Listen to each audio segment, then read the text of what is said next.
Hello, everybody. Welcome into the Betting Pros podcast. I'm Ryan Wormeli, joined today by Terrell Furman and by my friend PJ Glasser from BetQL. PJ, well, you guys are both my friends, cool, but the audience might not know PJ. We follow each other. Yeah. We're all friends here on this show. A lot of ownership over PJ here. We're all friends here. We did work together back in the day at NBC. We had some good times in the newsroom. PJ, how you doing, buddy? I'm doing good. Yeah, it's good to be with you guys. Appreciate you having me on. You're all my friends. We're all friends here, especially this time of year. So excited to talk some ball with you guys. Yeah, Terrell, not to brag, but PJ did call me right after Derek Queen's buzzer beater to discuss so here's the thing. At first, I had an apology message about how bad I felt because that was a really tough way to go out. And I was getting ready to send that. And then the shot happened, and it kind of made me forget about everything. But it's great because while we were actually had our team meeting this week, I saw you for the first time since the shot, and I was like, man, I really owe him an apology. But I actually don't care. So I'm going to have AI write me an apology for my co-host of the podcast, who is a Maryland fan who hasn't been to the Sweet 16 since 2017. And I'm going to sit here and give that. So here's what the AI said. AI said, okay, listen. I know I owe you an apology. And not just any apology, but a full-blown, heartfelt, deeply remorseful one. So here it is. I'm sorry. I deeply regret fading your beloved Maryland Terrapins in the NCAA tournament. I mean, who would want to bet against a team who hasn't seen the Sweet 16 in almost a decade? Brilliant move on my part, right? And then there's a whole lot of extra that I'm going to save the folks, but that was just a way of saying, I am sorry for telling you weren't going to get to the Sweet 16. Now, for your troubles, here's a date with Florida. Yeah, I was going to say, for as exciting as it is and as much fun it is to hear that apology, which I appreciated, even if it was, done through AI, we'll talk about that game coming up, but, very possibly going to get stomped in the Sweet 16. But what a way to get there. That kind of leads nicely into what I want to start this conversation with before we get into kind of our betting. No, it wasn't. Well, it doesn't matter if it was a travel. It doesn't matter. If it wasn't, it doesn't matter. That's not where you were going? Oh, okay, my bad. But either way, it doesn't matter. Like, whether it was or whether it wasn't, I'm perfectly fine with them not making that call because 9 times out of 10, if they tried to make that call, they would have made the wrong call. I do believe that it wasn't a travel. I think when you watch the live angle, it looked worse. And then if you see kind of some of the other angles, I think it's clear that he still is kind of gathering the ball. I know there's not necessarily like a gather step college level, but I think it's clear that it's not in his full control until he only takes 2 steps in the shot. But it was close enough that I totally get why people would bring that up and want to make the case of it being a travel. Even if you said technically by the letter of the law it was a travel, and PJ, I'm curious your opinion on this, you absolutely cannot call it in that scenario. We spent 3.5 days saying, where are the buzzer beaters? Where are the March moments? And then we got the best one of the tournament, arguably the best one in a few years. It doesn't happen often that you get a true buzzer beater, and people are complaining about a ticky-tack travel. No, I'm not here for it. Yeah, I mean, they're just in that situation, there's no official that's ever going to make that call. You know what I mean? It's one thing when you slow it down and then after the fact and you look at the replay and you're like, maybe technically it was a travel, but they're never going to call that. So again, whether it was or wasn't, it's up for debate. But in that situation, because when anybody watching the game live, at any point did it cross your mind oh, that's a travel, right? So unless you're watching it live and it's egregious and it's obvious, they're not going to call it in a spot like that. And the officials were swallowing their whistle in that game the entire game. It wasn't just the flagrant that was missed against Nick Clifford, which could have potentially ejected Colorado State's best player from the game, depending on how that theoretical review would have gone. But they're Derek Queen was getting hacked all game. It was in both directions, I'll admit, but there were not a lot of fouls called in that game at all. That was a game where the ref said, we're just going to let the kids play. And to have changed that on the play of the tournament would have been egregious. Like you said, not only would no official at any level of basketball is calling that. That is not something that's getting called. And also the last thing I'll say about it is, I remember in 2019, Maryland lost to LSU in the round of 32 on a much more egregious travel, I would say, by Trey Waters to end that one, and it didn't get called. He went down in the archives for that one. I will never forget that. My brother's a D1 basketball player, and he said, "Hey, when I looked at it at first, I thought it was a travel, but when they slowed it down, I was like, it's not really a travel." He was like, "I'm not mad at that." For me, as somebody who had money on Colorado State and sat here on this show before and said Maryland isn't good for anything, and I predicted Maryland having 2 losses by now, and here they are in the Sweet 16. But really, I just look at it like, I'm not mad at the call. I'm not mad at that. I'm more mad at Colorado State in the 6 minutes and 30 seconds that they only had 2 points leading up to that. Like, leading up to that final shot they had 2 points in the last 6 minutes and 30 seconds. You can't do that and expect to win the game. So as much as you want to be about the call, if they were able to score in those 6 minutes at all, it's not even coming down to that. Yeah. By the way, shouts to Julian Reese, who was like the worst free throw shooter in the country last year and spent all summer working on it. And he hit 4 big ones. Maryland doesn't win that game if he doesn't hit those free throws late. And he looks smooth doing it. Like, 4-year player, loyal through coaching changes, made his weakness into what ended up being a strength at the end of the game. Like, I cannot tell you how cool that was to watch as a Maryland fan. But besides the Terps, PJ, before we jump into the Sweet 16, any other kind of opening weekend takeaways? I know there's been a lot of discussion about there's no Cinderellas this year. I don't think that's a long-term, concern for me. Like 2 years ago, we had Fairleigh Dickinson beating Purdue. Like, we had that boring, quote unquote, Final Four, San Diego State. Like, pretty recently, I don't think this is like a long-term issue.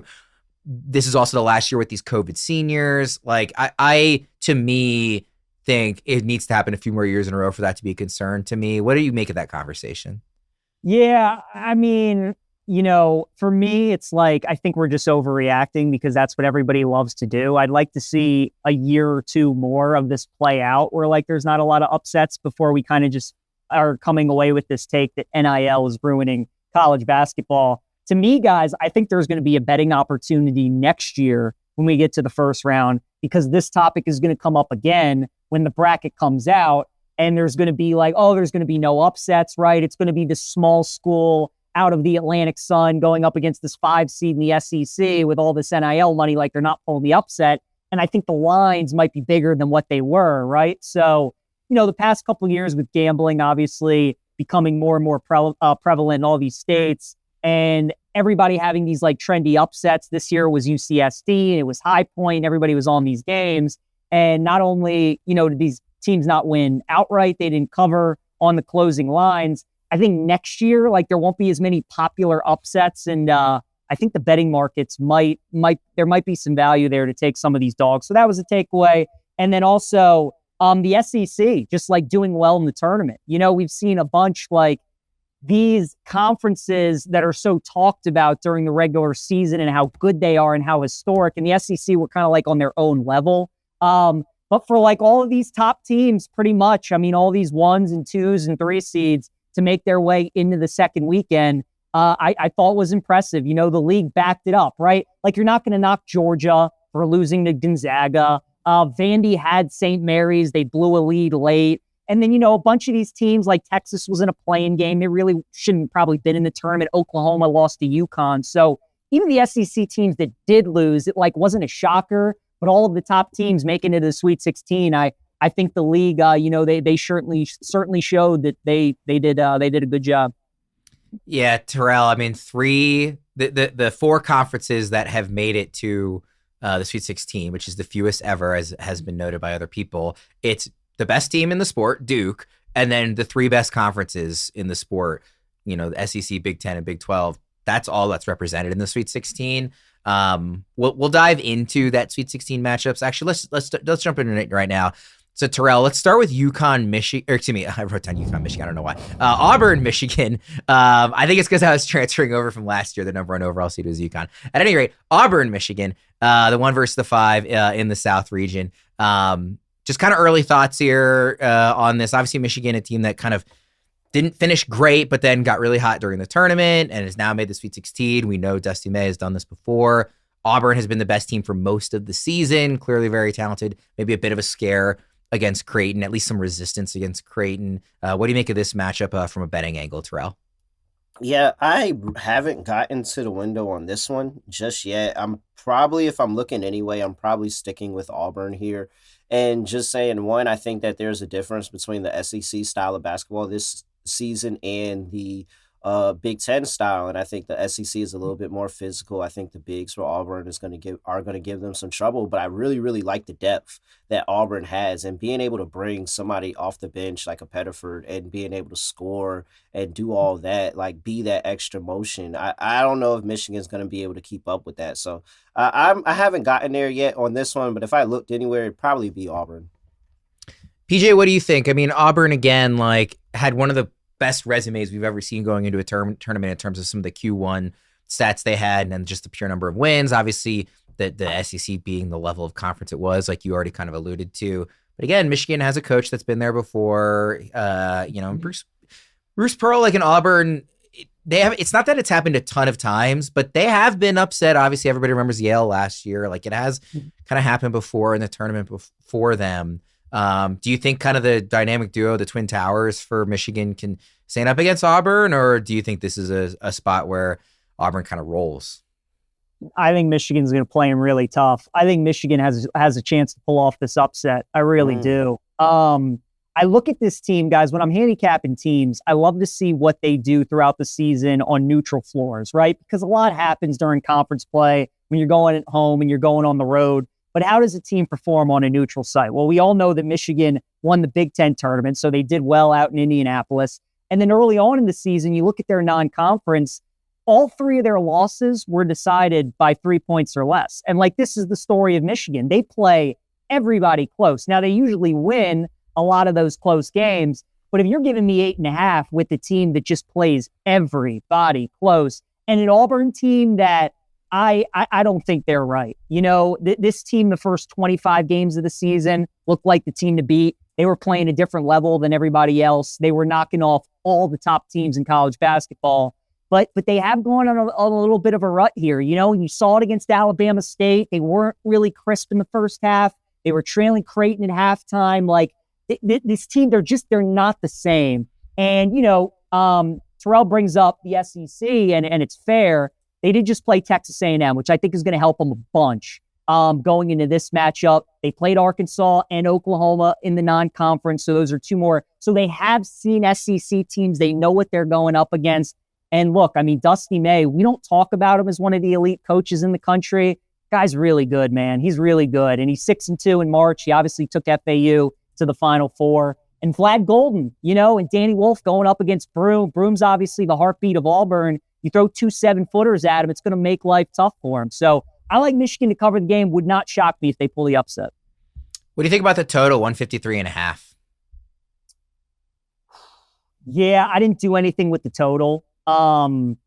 Again, like Michigan, you know, you look at some of these neutral site games that they have been playing and their offense has really played well, especially when they've gone up against some of the better teams. They scored 86 against Purdue, 81 against Maryland in the Big Ten tournament. They just came off 91 against A&M. I would probably lean towards the over if I had to, but I didn't end up doing anything with the total. Let's look at the other matchup in this region, the number 2 seed Michigan State. By the way, all 4 1 seeds made the Sweet 16, 3 of the 2 seeds.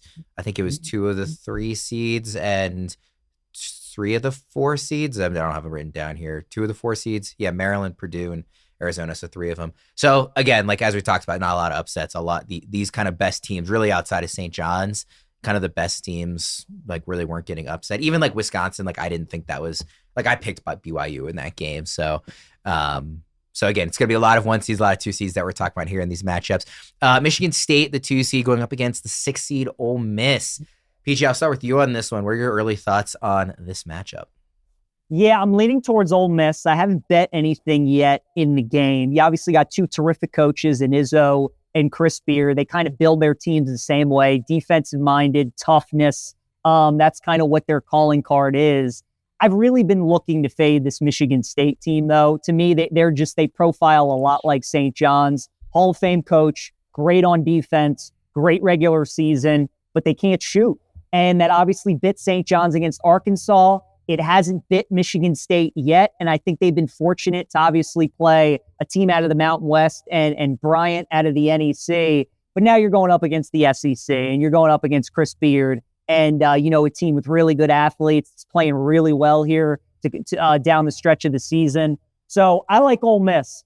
Michigan State is a team that I'm going to continue to fade. If they win and cover, I'll look to fade them against the winner of Auburn and Michigan as well. I just think this team's been playing out of their mind, and I don't like backing teams that cannot shoot the ball well, that are higher seeds. So I like Ole Miss here in the game.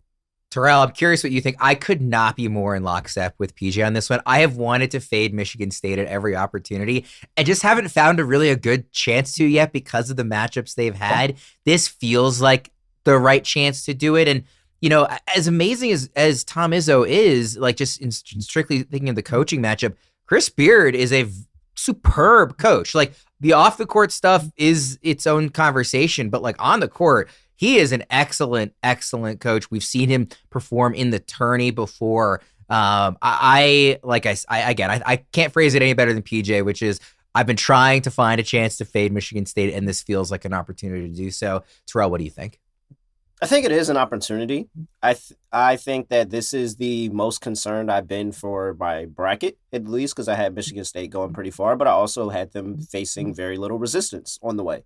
And Ole Miss was not intended in my bracket, and now we get Ole Miss here, and I'm like, well, if there is somebody that's able to do it, I do think that it is this group. I think that Dre Davis has something that he can say and have a good game here, try to get through that Michigan State defense. But Michigan State is really good, guys. Like they're a 2 seed for a reason. I think defensively, like they haven't needed to put up a bunch of points or hit a lot of outside shots because they play so good defensively, and they're still able to get inside the lane and score with these. So I'm not there on this game. However, I will say that if I was, I am leaning a little bit more to just taking the points and saying that Michigan State wins a close one. But I think this one is really, really close. Like I would not be surprised, and this is the most concerned I've been for Michigan State because I think that Ole Miss does have a really good chance of knocking them off.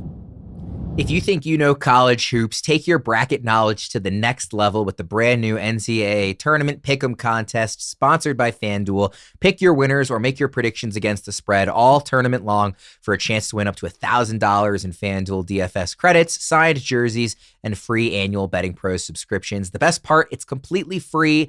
Enter now at bettingpros.com/contest. So guys, that was the South region. Those games were taking place on Friday. Let's go to the East. I know like people like when filling out their bracket, some people like to go whole left side, whole right side. I've always liked to go in order of the seeding for the 1 seed. So I always go kind of upper left, upper right, lower left. That's just the way I do it. So that's the way we're going to do it here in the East region. Obviously, it's Duke is the 1 seed. They sure look like the best team, especially in terms of the metrics. They've also been met with maybe the least resistance of any of the 1 seeds so far in the tournament.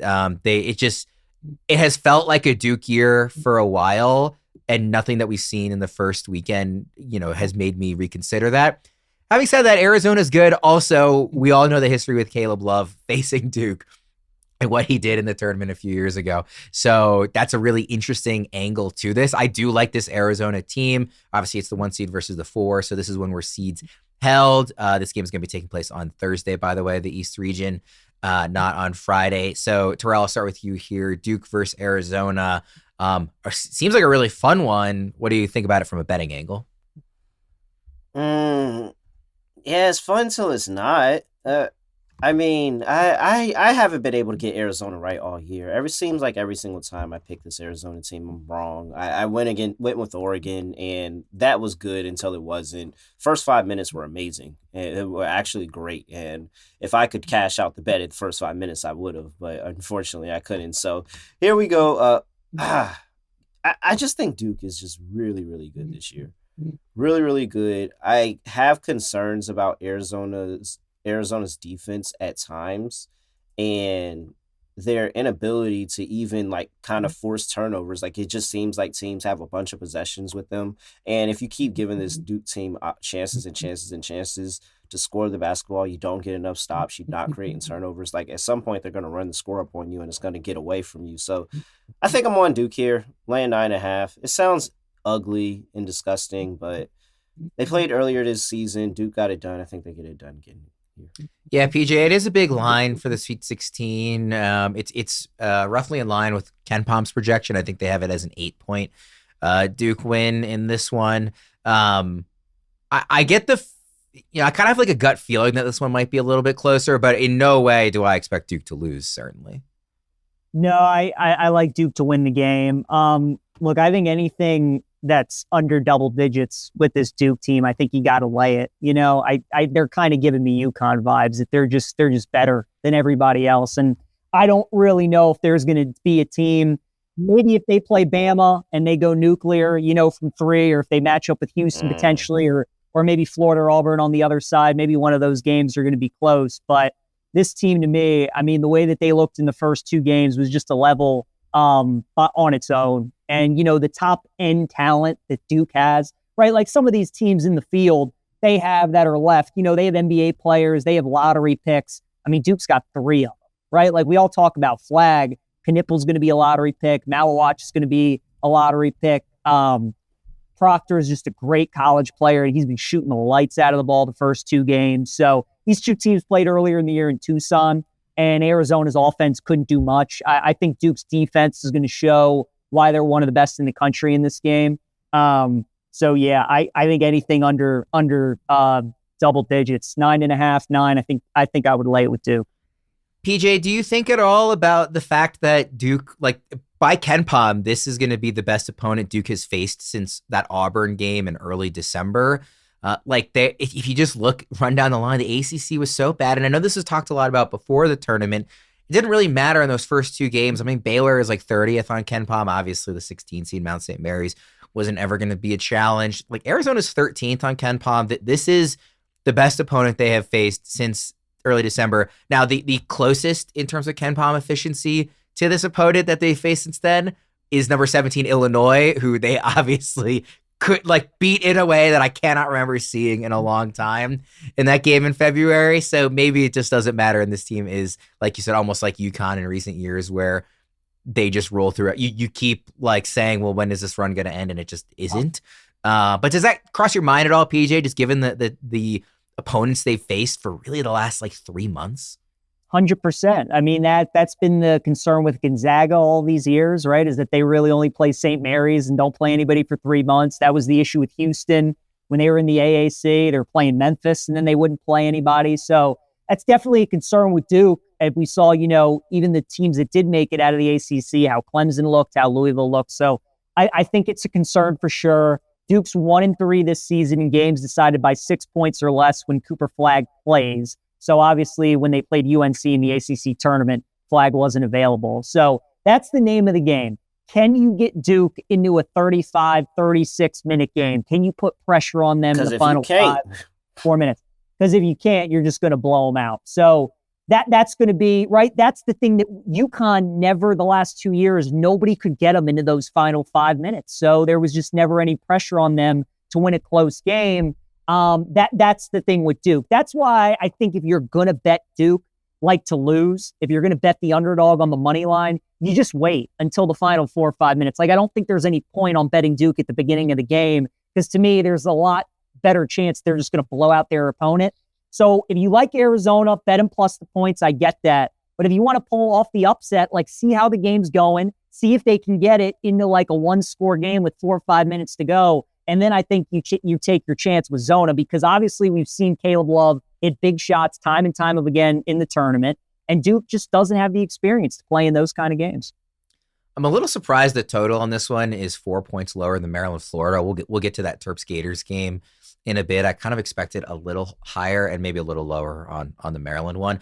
One matchup whose total I was not surprised to see, despite it being as ridiculous as it is the other matchup in this East region. BYU Bama, 175.5 is the total here. Before we even get into how you think the game plays out in terms of who wins and the spread, Terrell, and we'll save PJ's thoughts because he is a Bama guy, of course. That total being as high as it is, just what do you make of that, Terrell? I mean, it's the reason why I'm fading Bama. It's because Bama's not good defensively. Like they are very, very, very smoke and mirrors defensively of being a good defensive team and more of taking advantage of a lot of teams' inefficiencies on offense and that kind of going into their defensive metrics. But Alabama has played some pretty bad defenses down the stretch in the SEC tournament. I didn't like the defense that they really played against Robert Morris. I felt like they gave Robert Morris a lot of chances, and it was because that it was Robert Morris they didn't take advantage. They go play St. Mary's. St. Mary's yet again shoots horrible from three like they've done since the WCC tournament. So it's a lot of, I don't think that they are committed to all the other aspects of playing defense and what people are doing outside of the ball and who don't have the ball and letting those guys get open and then letting the playmaker make a decision with the basketball. And so I've been kind of down on Bama. I've been waiting for the opportunity to fade them. I knew I wasn't going to fade them against St. Mary's, so that wasn't a choice. But now BYU here, if you give BYU chances, they're going to score. Like, they're going to put points on the board. And so I love BYU in this spot. I love BYU plus the points. I like BYU on the money line. I think BYU can do something really, really funny and knock off Bama. I actually did have St. Mary's in my bracket beating Bama, just kind of trusting the pace and thinking that they would frustrate Bama, not being able to play at the tempo they usually want to. Obviously, they weren't able to take advantage of the pace in that game, and Bama ended up winning. PJ, like, I'm curious your thoughts on the game itself, but like, just in looking at that total, is it almost like an auto you have to take the under when a total is 175.5? Or is it because of this matchup you're even considering the over on that? No, I would never bet a Bama under. I would never do that. You know, these totals are high for a reason.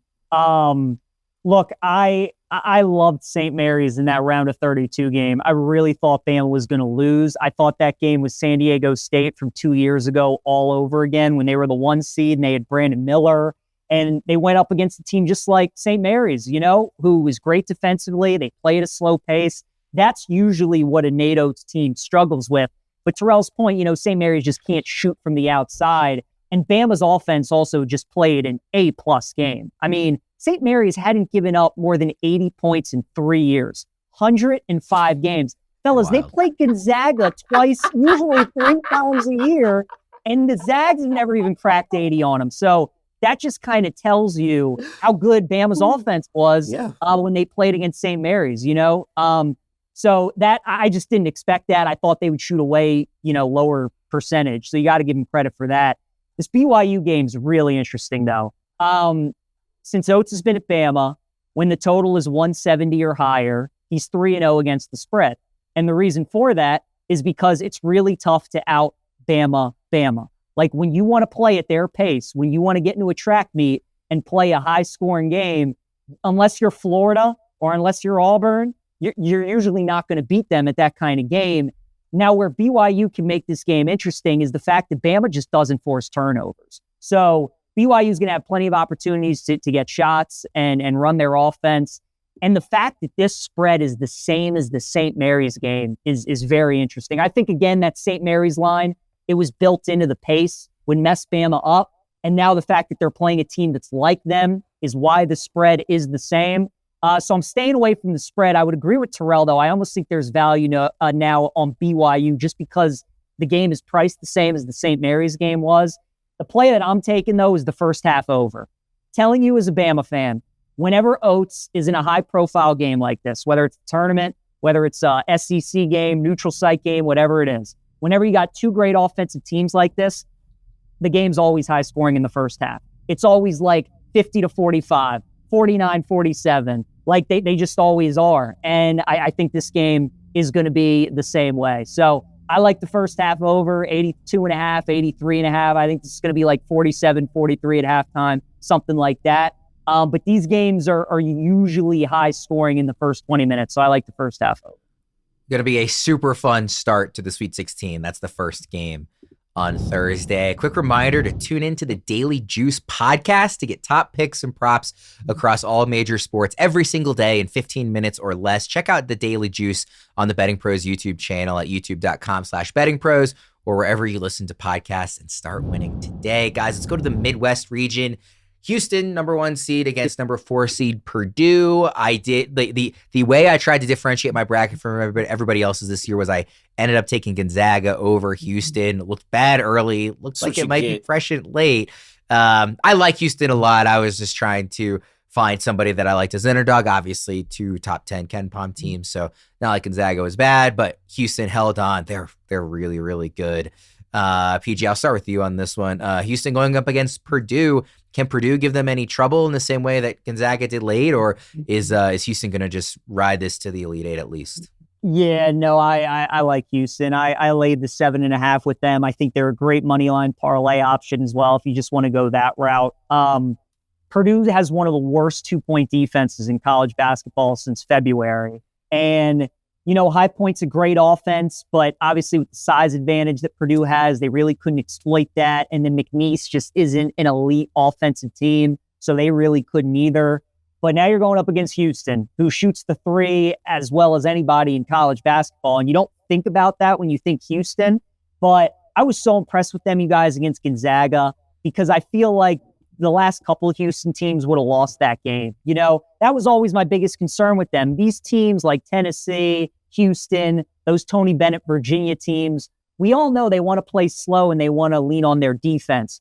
In the tournament, eventually you're just going to run into a team with a good offense. And can you win those games in the 80s? And Houston was able to do that. Crier's having an incredible season. He's been really good here the last couple months. I like Houston to roll in the game. Another bet that I like in this game and also the Tennessee-Kentucky game, I think we got to take first half unders because it's important to note that these games are being played at the football stadium. They're being played at Lucas Oil instead of the basketball arena at Cambridge where the Pacers play. So it's going to feel like a Final Four. The fact that these guys, the different sight lines, you're shooting in an NFL stadium, and like the fact that you got to go up against Houston's defense, I think is going to be an adjustment for Purdue. Even though they're playing in Indy, they're going to, have the home crowd behind them. They were in a Final Four last year, so they are used to it a little bit. I still think it's going to throw both teams off. So immediately when I saw that these games were being played at the football stadium, I bet the first half under on both games. But that's my favorite play in the Houston game. Terrell, I may have taken Gonzaga last round. I will not be fading Houston this round. I think they might win this game by like 18 plus. I think they match up extremely well with Purdue. And I think they're going to smash them. I don't think this game's going to be close at any point after the first 5 minutes, truthfully. Yeah, I'm taking Houston first half, laying, was it 2.5, 3.5 here? 3.5, 4.5 here in the first half here with Houston. That's where I'm looking at with this. Continue a really good bet of taking Houston very early in games. Sometimes they take their foot off the gas in the second end. They're up so many points. In the second half, they're up so many points, all that. I like backing them in the first half, getting in and out with my money really, really quickly. I have been on Houston since the beginning of the tournament. I have said it. They had that little bit of a rush stretch in the beginning of the season where they lost a few non-conference games in a row, and everybody writ them off. And then what did they do? They ran through the Big 12 with ease at that. They lost one game. Ran through the Big 12. One of the best basketball conferences. Ran through them with ease. And so Houston, they have the offense. This is one of Sampson's best offensive units that he's had. I think that Crier, you talked about Crier, Sharp, Uzan, those guards, all of that plays into the 3-point metrics. I just think it's too much offense, and Purdue's defense isn't good enough to hold them for a whole game, like an entire game. I don't even think they hold them in the first half. So, yeah, I agree with you. I think this is Houston all the way here. No resistance here from Houston. I think that the Gonzaga game is going to look like a lot better game than this Purdue game. I totally agree with that. PJ already mentioned for Kentucky, Tennessee, like in that first half under. Terrell, what do you think about this SEC matchup? Kentucky has already won twice. What do you think about this one? I haven't gotten there. I really, really do. I mean, Kentucky's won twice. You get to fade Rick Barnes in the tournament. It sounds amazing. But I could see them getting up for this spot here. And I think it's more because I just trust Tennessee defensively more. I think that the 2 losses that they faced earlier in the season is kind of a little bit of a wake-up call. And, hey, we tried this out. We tried that out. Let's kind of figure this out and beat this team. And let's just lock down defensively and play the pace of the tournament and really, really force this Kentucky team off of the 3-point line. Don't give them a whole bunch of 3-point opportunities. Make them play you inside of the paint, and just trust that your defense can hold up against them in their offense. I haven't gotten there on this one. I really, really do want to back Tennessee, but Kentucky with the sweep scared me off. What do you think, PJ? Is it that Kentucky has Tennessee's number, or is it hard to beat a team 3 times in the same season? I think it's a little of both. I really do think Kentucky's a bad matchup for them. Even when Calipari was there, the Kentucky matchup was never good for Tennessee. It's just these offensive teams against Rick Barnes. The stuff that Kentucky runs and the things that they do does give Tennessee a lot of problems. So the Vols are the better team, and they're obviously favored 3.5. I've been impressed with how they played against UCLA. I really thought there was a chance they could lose that game. I thought the Bruins would keep it a lot closer. Lanier's been great. Ziegler's been very good. And that's really the story for Tennessee. Barnes, it feels like on these teams, he's really got 1 or 2 guys that he leans on to do a majority of the scoring. And Lanier's been awesome so far. Eventually, you would think he's probably going to have a game where he's going to have a dud. Now, certainly would think that would maybe come against Houston. But it definitely could come against Kentucky as well. Again, I like the first half under. I think the under is probably going to be my play, you guys. I think this is going to be a lower scoring game. I think it's going to be played like high 60s, somewhere in that neighborhood. So I just like the under. The side, too tough for me to call. I could see that game going either way. I sprinkled some small bets on a couple of different futures at the start of the tournament. Tennessee was actually one of them that I did. I have loved watching this team all year. I think Chaz Lanier is awesome. He considered going to Maryland out of the transfer portal early on in that process, and I was really crushed to lose him. I think he's a stud.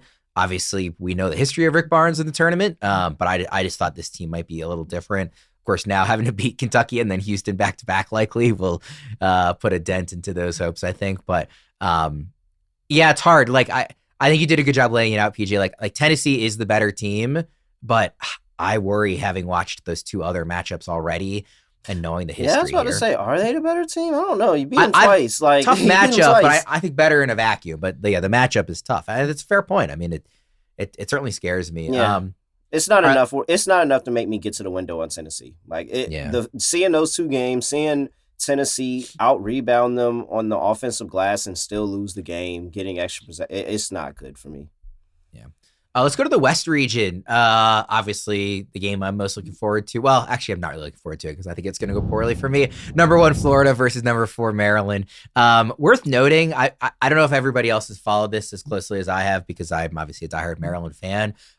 There's a lot of smoke right now with Willard maybe leaving after this season and going to Villanova. Even if that doesn't happen, at the very least, you have to think it's been a distraction. He said for now to a degree. He's made comments that he's staying. He said he's staying for now. He said for now. Yeah. I mean, listen, Kevin Willard has Florida, made. I might not be staying. He's made all the right comments, quote unquote, before, like at Seton Hall, and then immediately left after that loss to go to Maryland. Like I don't trust him, not even as a knock against him. That's just the way coaching goes.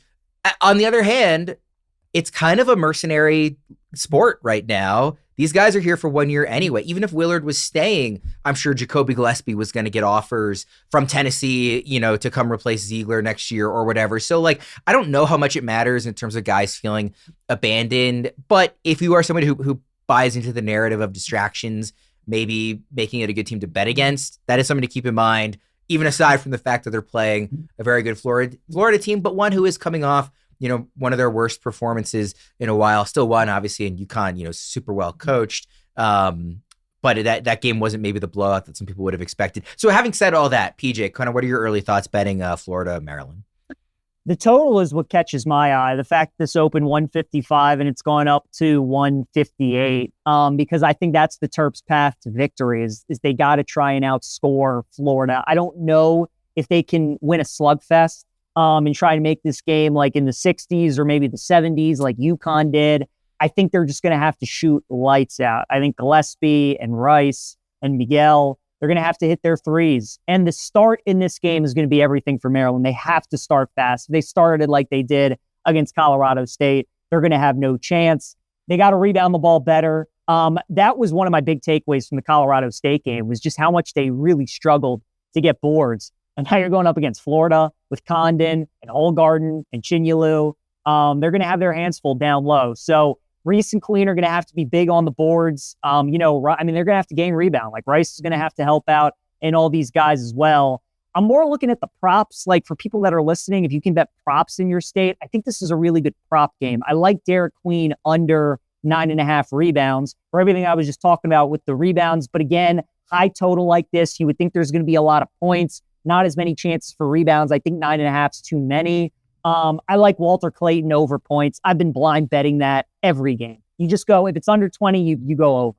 And it's at 19.5. I think we all saw against UConn, he's the guy. So if you're a Maryland fan, if you're betting Maryland to cover this game, win, you got to hope that he's off. Because if Clayton's on, the Terps are going to have no chance. So I think that's the path to victory. They got to rebound. They got to hope Clayton's off, and they got to hit their three-pointers. I don't want to bet the game, but I think I am going to go over. For it to steam this much, I think we're going to get a lot of points. I think this is going to be a highly entertaining game with a lot of points. The thing with the rebounding is a great point, because you mentioned it's going to be a team effort. Maryland's guards don't really rebound. They say, hey, we have Julian Reese and Derek Queen, and they will clean up the boards. And when you go up against a team where that's not happening, like, I think Florida's guards are going to out-rebound Maryland's guards by a significant margin. And that certainly concerns me. I think that, so the interesting thing about Maryland is their tempo stats are not that crazy one direction or the other. They're a pretty fast-paced team on offense and a pretty slow-paced team on defense. They do a good job of getting teams to kind of slow down and play the half court. That's not a weakness for Florida, but it's not as much of an obvious strength as their transition game. So I wonder if they try to kind of muck it up defensively, but then push the pace offensively. I don't know how successful that'll be. It's been kind of a strategy that they've employed at times this year. Like I said, maybe I'm just being like a pessimistic Maryland fan. I really think Florida kind of stomps them, honestly. So Terrell, there will be no apology necessary if Maryland does win this one, because I am certainly taking the side of fading them. How are you approaching this game? Yeah, I don't think they have a chance. Florida and Houston are just my two teams that I think are way above the field here. And I mean, well, you could dump Duke in here, of course, but I'm not giving the Dukies any more extra. But here, I think the size is a lot. I mean, you talk about, finally getting that off Clayton game. Yeah, Clayton could be off, but then Aji Mitchell goes off, and you're like, oh, crap. And then Will Richard, and you're like, oh, man, Condon, and all these other guys, all these other options. I think the bigs are going to be able to feast on the offensive glass. And where Maryland is going to really, really have to stay composed is when they do not get the rebound and when it is an offensive rebound, because the bigs for Florida are really, really good out of passing outside of the post and getting the ball out to three-point shooters, to the guards, and help extending possessions and getting those second chance points. That's where you're going to have to really, really stay composed. Yes, they may go back up with the shot, but it's got to be everybody else to making sure, hey, we're not giving up points on these offensive rebound chances like I think that Florida is going to have a lot of. So I don't think that Maryland and the Crab Five are going to be able to keep up here. I think Florida is going to be too much for them. I like Florida laying the 6.5, win big. Florida's too deep. I mean, at the end of the day, and Maryland is not deep. Like PJ hit on it. Like, you need a Rice and Miguel heater. Really, both of them need to go nuclear, or like a true, like, Derek Queen, put him in the rafters legacy game. Like, I don't see another path to a win. And those I don't think are going to be easy to have happen there. Last matchup here in the Sweet 16, Texas Tech, the 3 seed against the 10 seed Arkansas, the only double-digit seed still alive. And of course, it's a talented team that's coached by John Calipari. So hardly feels like a Cinderella. PJ, I'll start with you on this one. Texas Tech, Arkansas. Who do you like here? It's a fun game, especially because both teams should be getting some key pieces back. Chance McMillan should be coming back for Texas Tech. Their point guard, Adu Thiero, should be available for Arkansas as well. So that helps with the depth of both of these teams. I'm going to keep riding Arkansas, though, fellas, plus the points, and even take some money line as well. This team has a ton of talent, a ton of 5 stars, and just Calipari's got him playing really well. And I love the way that Wagner's playing at point guard. The big man, Adu, and Big Z are playing well for him. And now having Boogie Flan back in the mix, giving you another score, I think is going to be big for Arkansas as well. So Texas Tech's an awesome team. Toppin and Williams were tremendous in that Drake game. But I like the way that Arkansas is playing right now. Calipari's been awesome as an underdog in his career against the spread. He's usually great in the Sweet 16 as well. So I like Arkansas in this game. I think they absolutely can pull the upset. I love Texas Tech. I love Grant McCasland. I think this is a great team. I actually do have them in my Final Four from the brackets I did last week, upsetting Florida. Arkansas has played better than I expected, certainly. I don't think a lot of people had them getting to this point, given what they had to go through with not just, Bill Self, but also Rick Pitino, of course. Terrell, what do you make of this one, the 3 seed versus the 10? Yeah, I agree. I like Arkansas. I think that they have a really good chance here. Was slightly concerned that maybe this gets to be in a high-scoring game and Texas Tech kind of edges them out here because if this is a high-scoring game, I think Texas Tech has the weapons that they can actually win a shootout. And so I just went ahead and took Arkansas team total over 71.5. Like if there's anything that could happen, maybe Texas Tech shoots over that Arkansas defense, but Texas Tech defense is at times obsolete. Like they've given up a bunch of points recently here over the last month. I mean, look at the totals. You have that Drake team that, we don't really know them for offense. They gave them 64, but they still gave up over this total 72 points to UNC Wilmington. They gave up 86 to Arizona in the Big 12 semifinal. In the quarterfinal, they gave up 74 to Baylor still. Like they've still been giving up points. Arizona State wasn't able to get there, but Colorado, Kansas still got over this number. And Arkansas scored over this number in basically every game this month. 75, 79, 80, 72, 93, 90. It was the 53-point game on the road to South Carolina that they weren't able to get through this. But the whole month of March, Arkansas has been scoring. They get Boogie Flan back. That helps the offense. They look good. Like Arkansas is just in a rhythm offensively that I don't want to fade right now. So maybe they don't get there on the spread, and that's kind of a weird, iffy thing here. I think 100% they can get to 72 points here, though. So I like Arkansas to get it done here. Let's wrap up with just some final thoughts on maybe predicting a new Final Four now that we're down to the Sweet 16, if it's changed for you guys, and maybe it hasn't given how much chalk we've had, or maybe any other futures title bets if anything sticks out to you that you're interested in. Terrell, I'll start with you on that. Nope. I'm still sticking with my two teams that I've been. It's Florida and Houston. I think Houston is built where they can beat Duke, and because what PJ said and what I've been talking about basically the whole time is that Duke, when you get them into a close game, they are not very good. Cooper Flagg makes turnovers with the ball. That's how they lost the game against Clemson. The last big loss that everybody's talking about that Duke took, it was against Clemson, and that was the reason, because they got into that close game and Clemson forced a turnover by Cooper Flagg. So yeah, I think that they're going to have issues when they run into Houston. I still like Houston to go out and get this done. I'm be betting Houston all the way. And I think Florida's going to come out on their end because the size of those bigs, the bigs are playing way too well. And I like the really, really good guard play they're getting. PJ, what's your Final Four as of right now? And are there any futures bets you like? Yeah, I got Duke, Houston, Florida, and then I'll go with Michigan as well, you guys. I don't know. I'm just getting vibes from this Michigan team. Like they're finding ways to win these close games. I think if they can get past Auburn, they match up well with Michigan State or Ole Miss. I know they've lost to Michigan State a couple times. Would kind of be similar to the Tennessee-Kentucky game. But I would almost trust Michigan more in that game. So, and the price that you're getting, they're like 8-1 to make the Final Four. I like that. I also like Maryland's price to make the Final Four at plus 450. I don't think they upset Florida, but just from a number standpoint, they're plus 240 to beat the Gators. They're going to be favored against Arkansas, and then they would be like a pick'em against Texas Tech. So from a math standpoint, like it just the number's not right at plus 450. Again, I think Florida wins the game, but just like a lot of times when you're betting futures, you just look at if the price is wrong, and I just think that price is wrong on Maryland.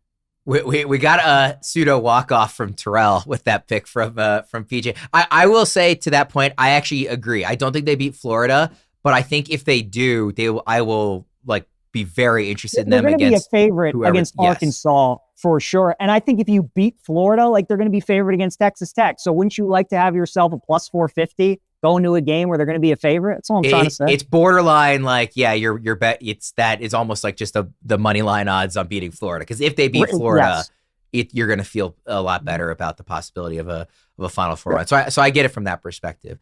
Yeah, I'm going to stick with, pretty much the Final Four I had outside of Houston. Obviously wasn't in it because I had the Gonzaga upset, but yeah, like I'm sticking with Auburn. I know it's not maybe the same that they were early, but I just don't like that region very much. So I'm going to stick with the number 1 overall seed. You have to go with Duke. I think at this point you have to go with Houston, even just because like I'm more confident Houston makes the Elite Eight than I am Tennessee, even if I do really like Tennessee. So I think Houston's like too obvious of a pick there. You can't get away from it. And then I'll stick with what I had beforehand. I still like this Texas Tech team. I think they have an easier matchup than Florida does in this round, even if Arkansas is playing well. So I think it will be Florida, Texas Tech, but just kind of playing the odds there. I'll stick with Texas Tech in the Final Four. As a championship winner, PJ, last thoughts? Do you have any, bets you would change at that point? Or is it just Duke? It's been Duke for me from the start, and I don't think it's going to change. I will say I think Duke and Houston's the national championship. If that ends up being the Final Four, I think the winner of that game wins it all. That would be, if Duke doesn't win it, that would be the team that I would say would be Houston. So I think one of those teams are going to win. I before the tournament, I would have said Duke and Auburn were like my very 2 clear favorites. I just think what we've seen enough from, I mean, not that we didn't see it earlier in the year, but like I can't get off Houston at this point. Like I think you're right about that in terms of Duke Houston. Obviously, we know where Terrell stands in terms of a Florida Houston matchup there. So I mean, but give me a chance. My guy Kelvin Sampson really, really needs this. Kelvin Sampson really, like, this is the best offensive team he's had. They're so good. I know I like those 2, and I have futures on those 2, but I'm really pulling for the Houston one. So Izzo and Calipari are the only 2 coaches remaining with the championship, right? Am I forgetting anybody? Yeah, I think that's it. So, and obviously those are 2 teams that maybe we're fading a little bit. So it certainly is trending towards a first-time champion coach. We'll see if it does end up playing out that way. We're going to be back next week to talk more about the Final Four, react to what we saw in the Sweet 16 and Elite Eight. But we will wrap up there. I know PJ's got to get going.